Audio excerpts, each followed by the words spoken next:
Hi and welcome. This is Born to Flourish. I am Anna Clint, transformational coach and healer, and I'm thrilled to have here today my sister from another Mista, Jessica Neideffer.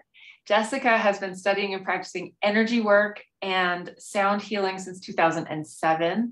And she uses sound and intention to guide you folks, you good folks of the world, on your spiritual awakening journey, and to also remember that you are your own innate inner healer.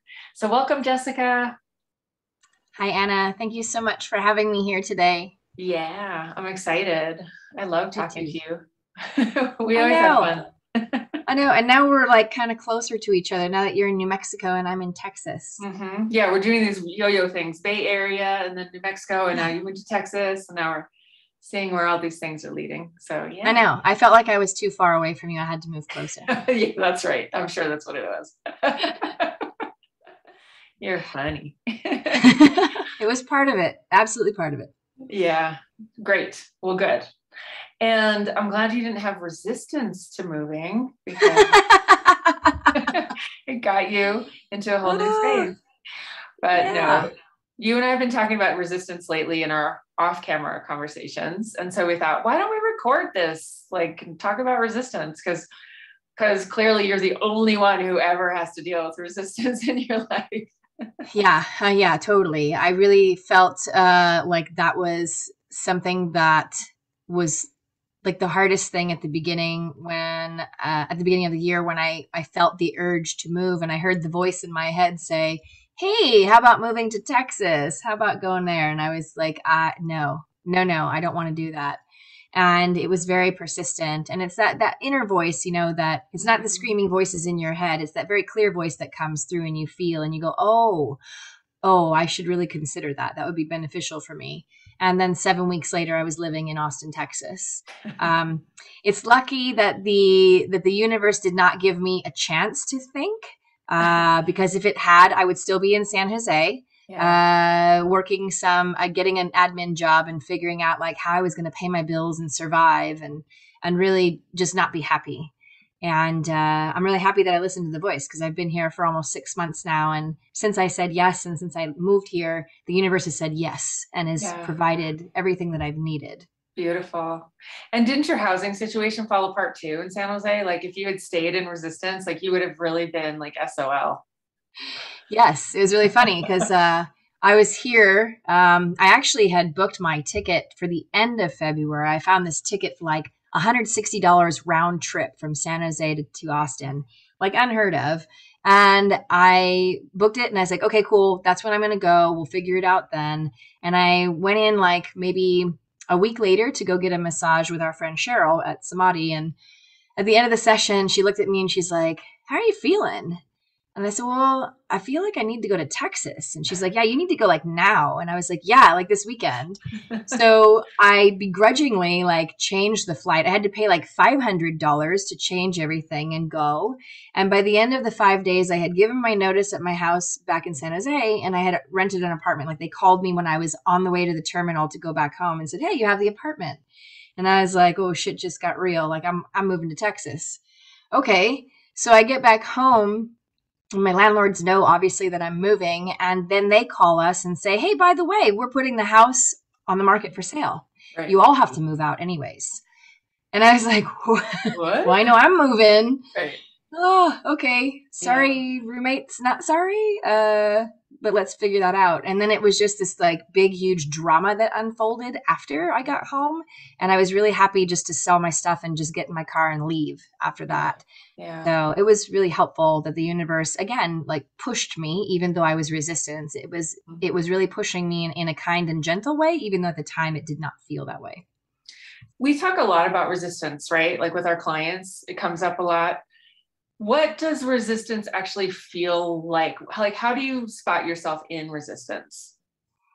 Oh, that's a good question. When I am feeling resistance, I notice procrastination becomes my best friend again. Um, I mean, we've been friends like my whole life, 46 years almost now.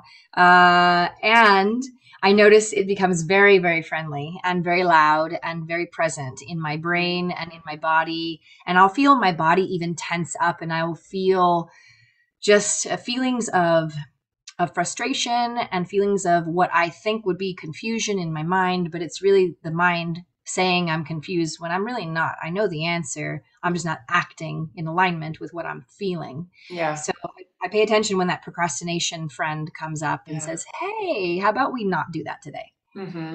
Mm-hmm. And then do my best to do something in alignment. Maybe it's not exactly what I need to do in that moment, but I do whatever will bring me more into alignment with not resisting, because that resistance that we carry is a form of force, actually, right? And so it's actually Mm-hmm. pushing and forcing away what we don't want because we're repelling. We're saying, no, I don't want that. And the Yeah. resistance is creating more resistance. Right. Yeah. Yeah. That kind of battle, that inner battle, and what we resist persists. So it doesn't actually ever go away as long as we keep pushing against it. It's like, I can push as much as Exactly. you can push. Yeah. Where do you feel it in your body? I mean, does it move around sometimes for you? Or is it Yeah. like one space? No, I think it moves around for me. And it does come with this sense of confusion of like, and I like how you said, like, it isn't real, it's not true confusion. It isn't really that. It's like masquerading as that and moving around. And for me, it's like, it definitely, like, procrastination totally resonates. Like, yeah, yeah, I do that too. Um, yeah, and like doing anything but the thing, sometimes it somehow feels so good, except that it doesn't, because the thing, like, you have to eat the frog sometimes just to like make it through to the next, just to like, diffuse it. I notice it definitely, like, there's so many things like in work and business that are just like, oh, I don't wanna do that. Yeah. But it isn't just around that for me. I mean, there's resistance around all sorts of things, like what my food choices, or, like, the choice or not to use my voice in a specific way, like to speak up for something, or, oh, it just shows up all kinds of ways. So yay for resistance. I can relate. I can totally relate to those. Mhm. And it's definitely a huge energy leak, right? It's just like, it's just like, it's like, trying to push that boulder up the hill and you never really get there. And so you just end up draining your energy. It's just like leaking out here, leaking out there. And then you're just like, I'm just so tired. I can't do anything. It's like, is that really true? Because I'm pretty sure No. if you did the one thing, you wouldn't be tired anymore. Yeah. Instead of procrastinating and uh, thinking about it, and you allow that mind, that monkey mind, to start spinning. And then totally. you do feel mentally exhausted at the end of the day, which then interprets into physical exhaustion. And then you really are not able to do anything else at that point. Mm-hmm. Yeah, for real. For real. Mm. Totally. What do you do to get out of resistance besides what you said, like one small thing in the action of alignment? Do you have any other hacks or tricks that you use to like psych yourself out, or? Yeah. Sometimes I just indulge because that's what I feel is necessary in the moment. And I feel that that's in alignment with self care and caring for myself. And Mm-hmm. I do really check in with that. Like, okay, am I just indulging, or Yeah, am I really needing this right now? Is my body asking for this?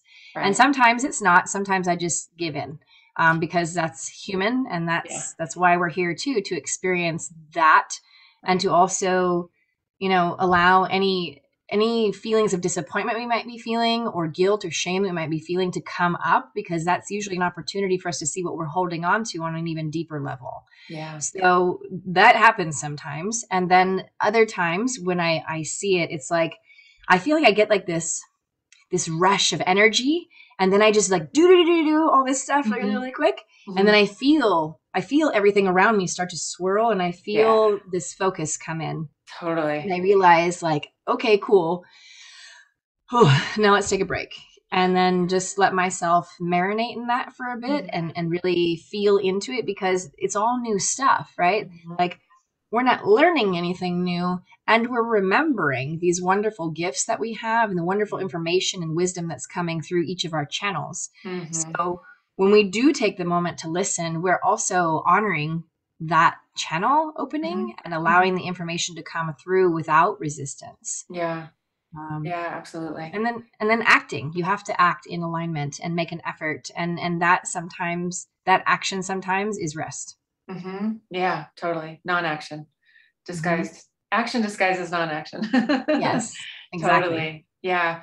Sometimes for me, I just find that like if I'm in resistance around a business thing, I have a business coach. So I'll just send her a message like, I have massive resistance around doing this one thing. And then as soon as I just say it, it's like, boom, I can do the one thing.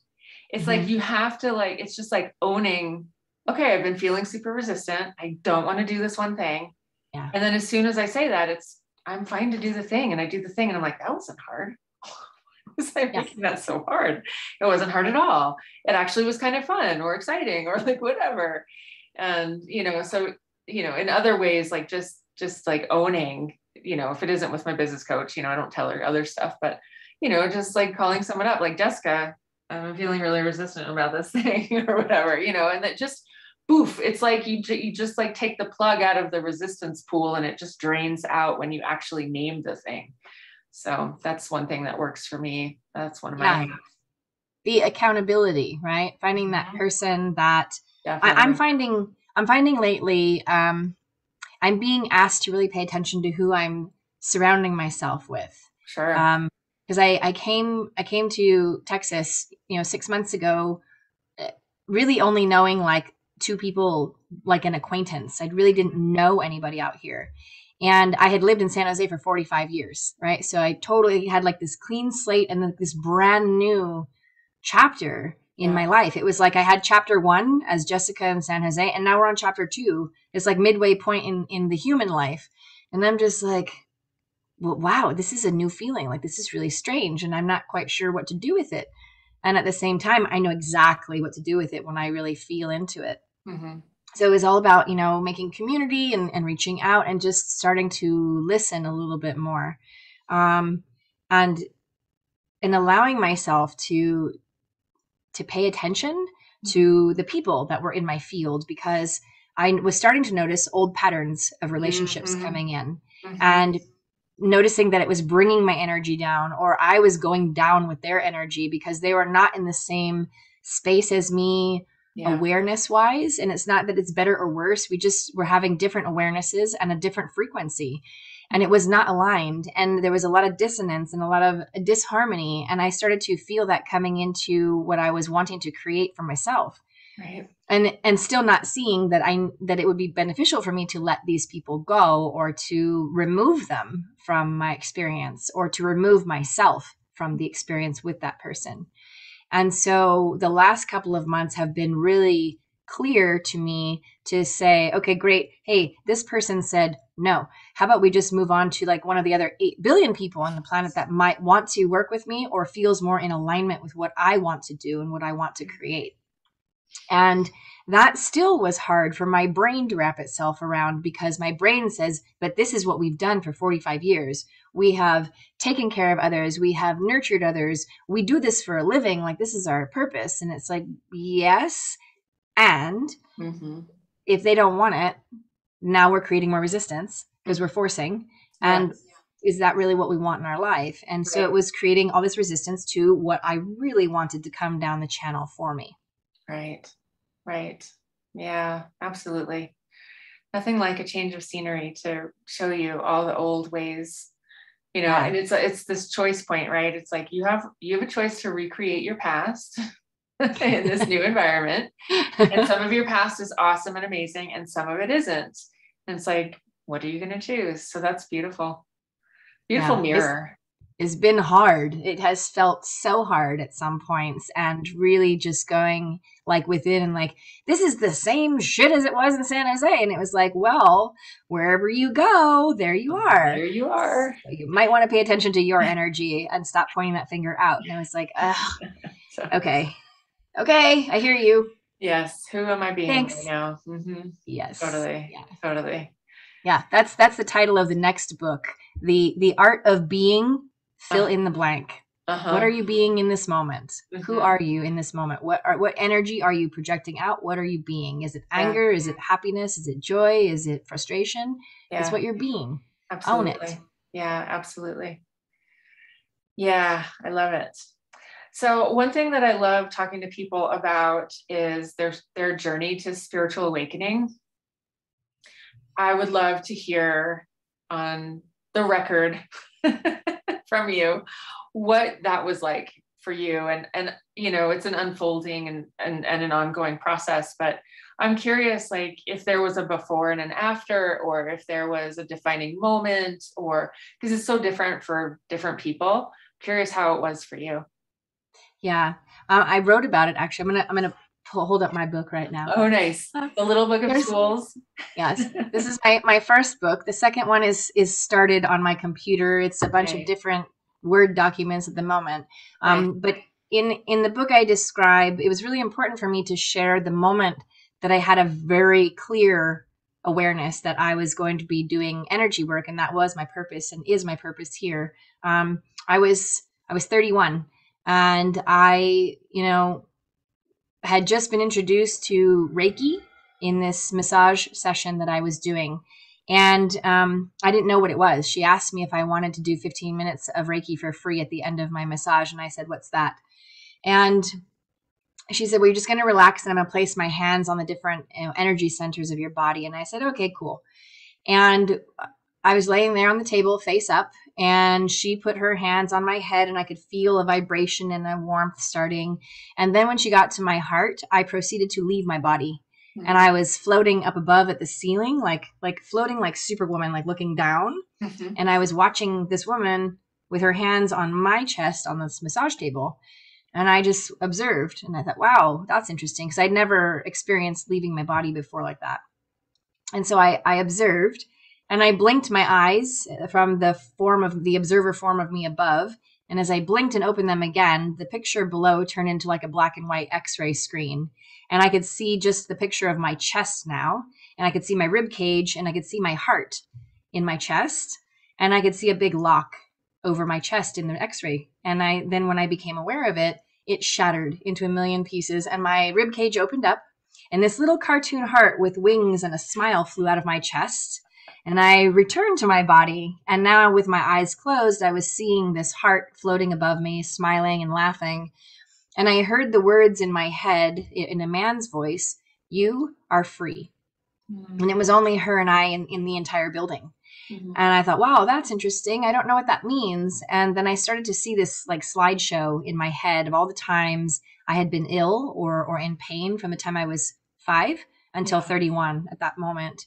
And I kept seeing myself put my hands on these different areas of my body and asking Jesus, God, because I was raised Catholic, to take the pain away. Mm-hmm. And it would almost immediately subside every time. And I thought, wow, that's interesting. I wish that was real. And the voice very clearly said, "It is." Uh-huh.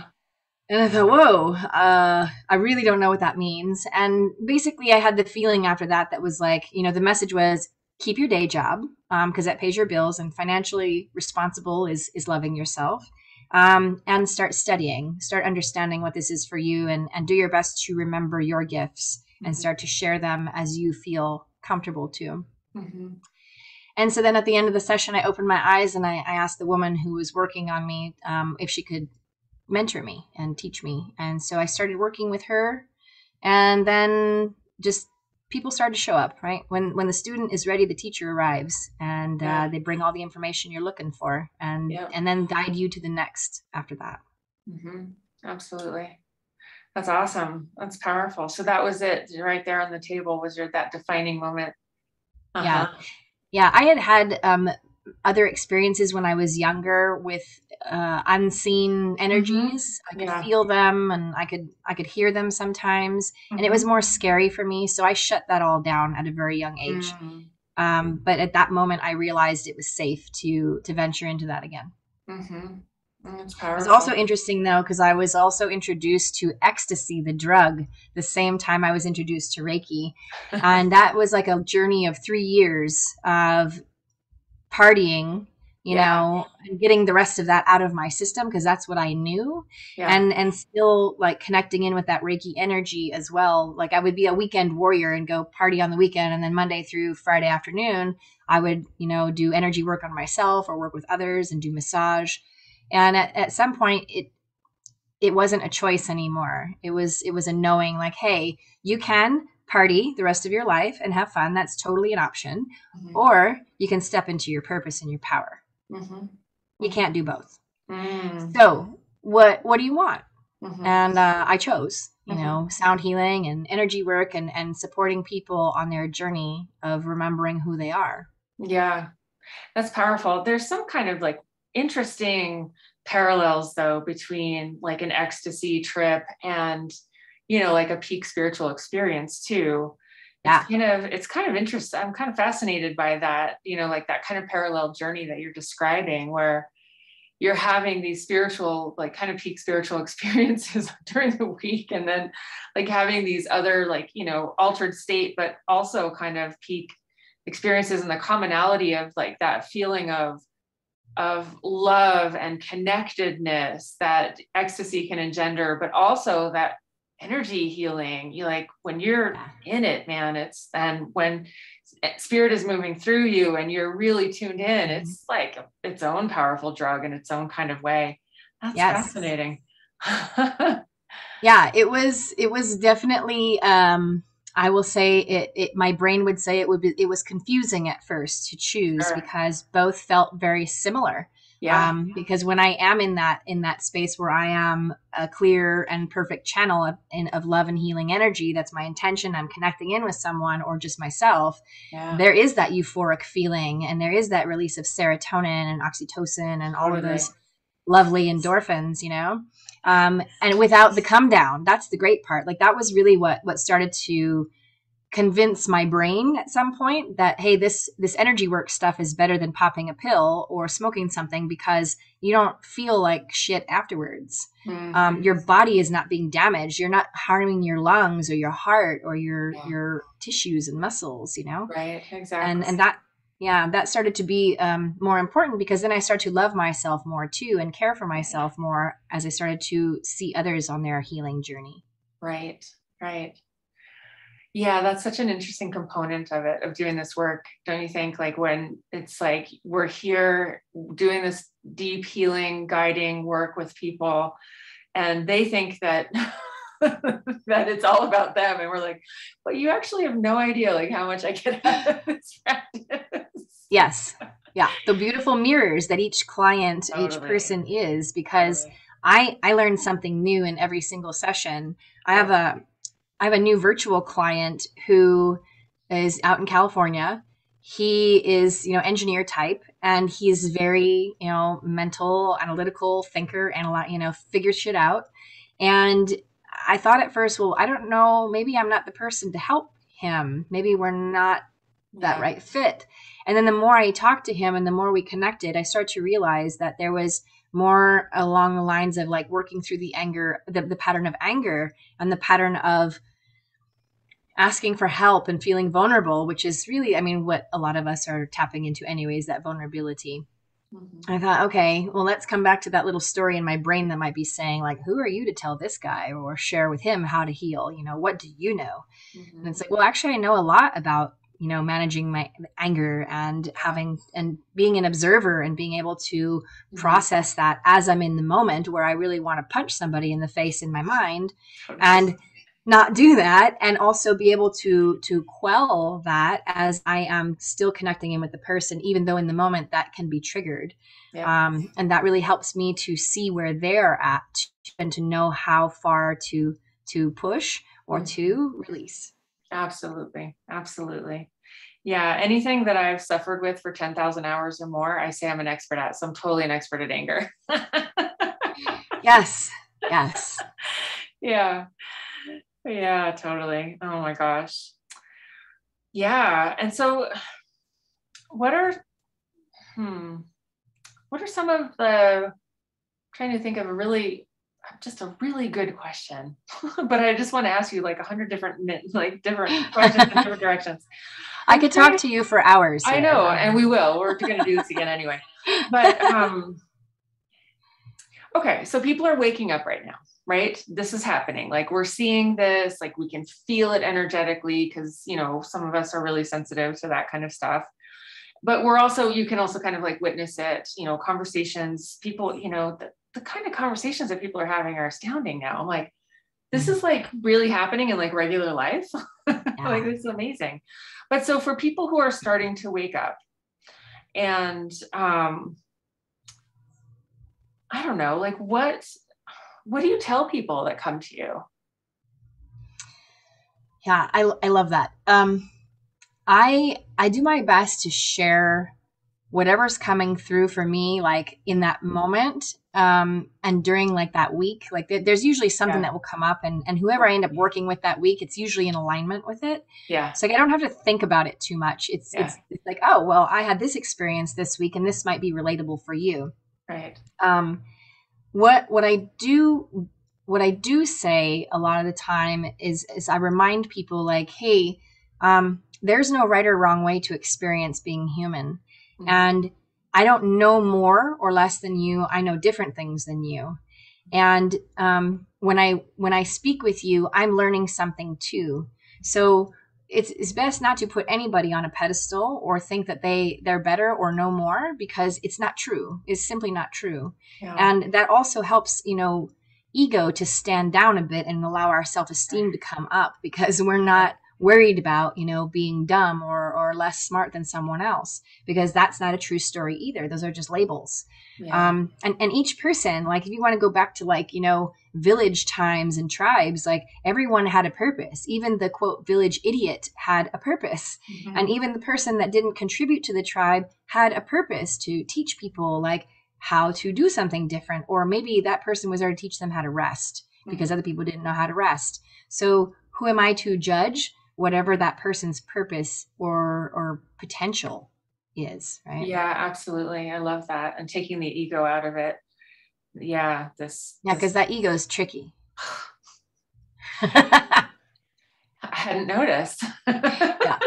I like to look at the ego as a worthy chess opponent, where Mm, you have to just be like 5 steps ahead of this chess opponent in this right. game, right? Because Uh-huh. I mean, life is supposed to be fun. And if you're Yeah. not enjoying yourself, I would suggest like really checking in as to like why you're here. Like, if you're not Yeah. enjoying yourself, what can you do to change that story? And if Hmm. you don't know how, then start asking people, "Hey, I'm experiencing this. Hmm. Do you experience this? Yes or no?" And if someone says yes, be like, well, "Okay, cool. Well, what do you do?" Just like we're having this conversation right now, to Yeah. share wisdom, to share knowledge, to share ways of doing something different, not better or worse, just something different. So that way you can see if you get a different result. Hmm. Hmm. Yeah, absolutely. And then I'm curious, like tying it all the way back to resistance, like, you know, I resisted the call of spirit for so long, like decades long. Yes, I've known And you long enough. and then speaking of ego, like my ego was like, no, like I'm not supposed to be a healer or like a spiritual person. Like, I'm an artist. This is what I do. This is who I am. This is my identity.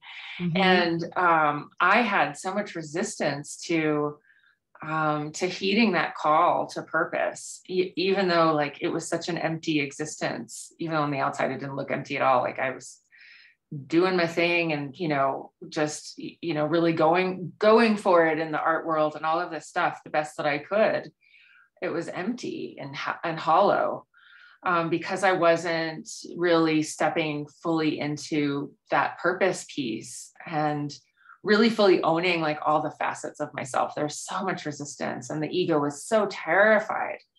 I'm not an artist, and what am I? Like I had invested, like literally invested large sums of money to go to art school, large Mm-hmm. sums of time, hours and effort and sweat and tears and, so much stuff. So there's a cautionary tale when it comes to resistance, ego, and stepping into your purpose, because at some point spirit comes a knocking with the wrecking ball. Yes. It feels like a brick to the forehead for sure. Totally. So you've had some of those moments, even though you got up off the table and said, I'm going to do this thing. So many bricks have hit my forehead. It's not even funny. You still have a smooth forehead. You're really lucky. Yeah, it kept away all the wrinkles. Yeah. Flattened it out. Yeah. No, so many moments of just falling down and like jumping off a cliff and tumbling down the rocks and landing, on your back and looking up and going, okay, well, what's next? Yeah. Because I know my purpose. I know why I'm here. And some days it's just about accepting right where you're at in the moment, even though it doesn't look like your limited mind thinks it should look. Yeah. And really allowing yourself to just be present with it at that moment and not be discouraged and not give up. There's so many times where I have wanted to give up and just go back to my corporate admin job and just do something mindless, so I didn't have to keep making an effort and or trying to convince people of why I'm here or what I'm sharing with them is beneficial. It has now gotten to the point where it's like, no, fuck that. I'm not here to convince anybody what I'm here to do or what I'm here to share. If it is aligned with you, come and hang out. Cool, let's do it. And if it's not aligned, then that's for me to stop forcing, stop pushing, and say, hey, this person is not interested. Let's go ask someone else, or let's go talk to somebody else and see what they have to say. Or let's do it on our own because we already know what to do and we're just not doing it. Yeah, that's right. That is the nutshell right there. It's like the answer is inside each and every one of us. We already know what to do. It's like, shut up and do it already. Because it gets so much easier because that resistance is just so difficult to swim in all the time. Yeah. And not that, stepping into your purpose isn't easy. It's not comfortable necessarily. And it isn't always like crystal clear, but it's so much easier than fighting it for decades and decades. Yeah. And then you have to look at that as simply part of your journey, right? Because totally accept and allow.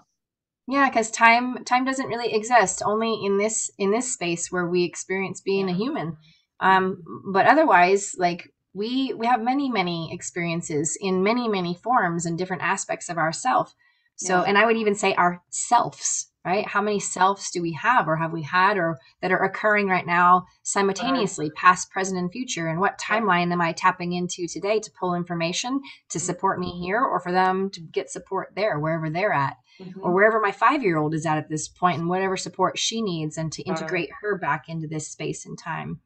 And really understand the multifaceted, multi-dimensions of this experience and not just the human body and the physicality of being here on planet Earth, because it's so much more. So much more, which we'll have to talk about next time. Sounds good. Because we could go on and on and on and down all these quantum rabbit holes. I love it. Let's do it. I love it too. I love thinking about all these alternate possibilities and potentialities that are existing simultaneously. Like it's so freeing. So freeing. So anyway, well, Jessica, thank you so much for being here with us today. I always love talking with you, and I can't believe you live in Texas because New Mexico and Texas, like we don't really get along, but it's okay. I'll just give you a pass this one time. Thanks. I appreciate it. But we got good Mexican food over here. It's not just Tex-Mex. Yeah. Okay. I'll take your word for it. I'll have to come check it out. All right, my love. Thank you so much. And until next time, I just thank you for spending time with us today. Thank you. Love you.